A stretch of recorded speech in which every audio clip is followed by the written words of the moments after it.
Salve, rapaziada, hoje eu vou falar sobre o filme O Filho de Mil Homens, que é baseado numa obra do Walter Hugo Mann, um livro bastante poético, em que muito se pensava como adaptar essa obra para o cinema. E quando você fala sobre uma literatura mais filosófica, poética e com um tom lúdico,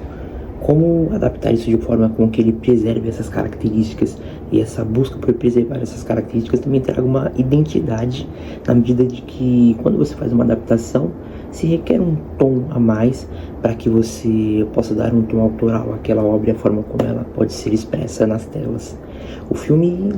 a começo de conversa, ele é formidável e sublime, porque ele trata de questões bastante profundas e pertinentes a todos os seres humanos na face da Terra. O afeto e essa busca por conexão que transpassam todas as almas humanas. Todos nós, não importa nossa origem, nosso sexo, nossa religião, temos a necessidade de nos conectarmos com os outros seres humanos que circundam nesse meio que nós habitamos, nesse planetinha, que é um dos planetinhas desse universo infinito e maravilhoso. E quando a gente para pensar sobre todos os traumas que nós carregamos, sobre todas as nuances que nós carregamos à medida que nós somos afetados pelo ambiente, pelas escolhas, principalmente daquelas que vêm de pessoas que estão na nossa vida, numa fase em que nós estamos tão vulneráveis que é a nossa infância, e como isso nos pega para a vida toda. Você pega uma criança e você ensina a ela carinho, afeto, amor, é bem provável que ela vai reproduzir todo esse carinho,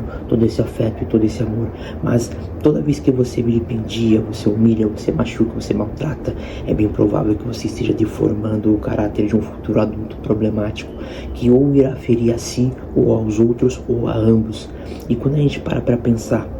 nessa obra, nós vemos uma criança tão ferida pela vida, tão ferida pelo contexto, tão afetada pelas dinâmicas do preconceito, daquele separatismo, daquelas estruturas da sociedade que só nos aniquilam como indivíduos, que nós esperaríamos que o fato seria que na vida adulta essa pessoa se tornasse um monstro, aquela caricatura que possa ser massacrada pela sociedade sem que nós sintamos culpa por tudo aquilo que foi otorgado em termos de carga à medida que ela foi crescendo.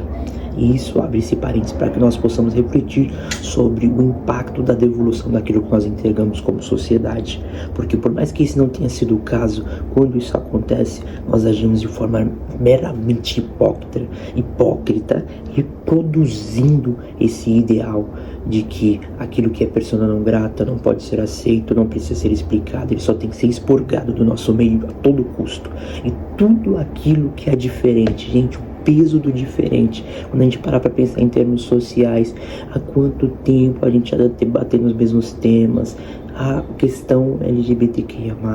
a questão da negritude, a questão das deficiências, quanto tempo mais a gente vai ficar batendo nessas teclas e abraçando ideias caóticas que nos conduzem a um não lugar como ser humano, que estão ancoradas no preconceito e no medo, que nós possamos entender o peso do afeto na conexão. Talvez o abraço que você precise para se curar, ele esteja numa pessoa que você está olhando torto e com preconceitos. Talvez aquela pessoa que fosse o seu melhor amigo da vida é o tipo de pessoa que você não dá bom dia, e os afetos são a única forma de nós quebrarmos essas barreiras que nos são impostas pelo meio.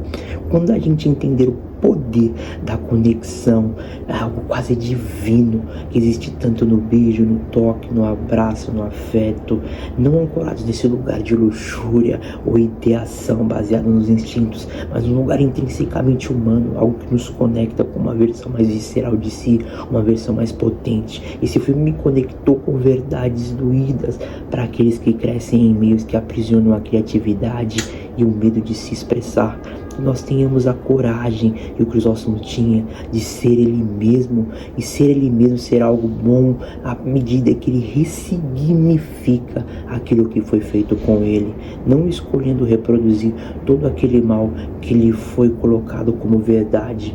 como algo que deveria ser metrificado e colocado para frente, mas ressignificar todo esse trauma, colocando a si mesmo num lugar de potência à medida que transforma o ódio na capacidade de extirpá-lo do mundo. E pessoas que sofrem têm uma sensibilidade a mais quando elas tomam essas escolhas, porque aquele que viu a guerra e escolhe ser um ativista anti-guerra, ele sabe o peso das escolhas. Talvez aquela pessoa que cresceu num lar violento e hoje seja uma pessoa tida como pacata, ela sabe o peso das pequenas ações e como as coisas podem escalar, e uma pequena fala pode gerar um estopim e algo muito perigoso. Então, quando a gente observa si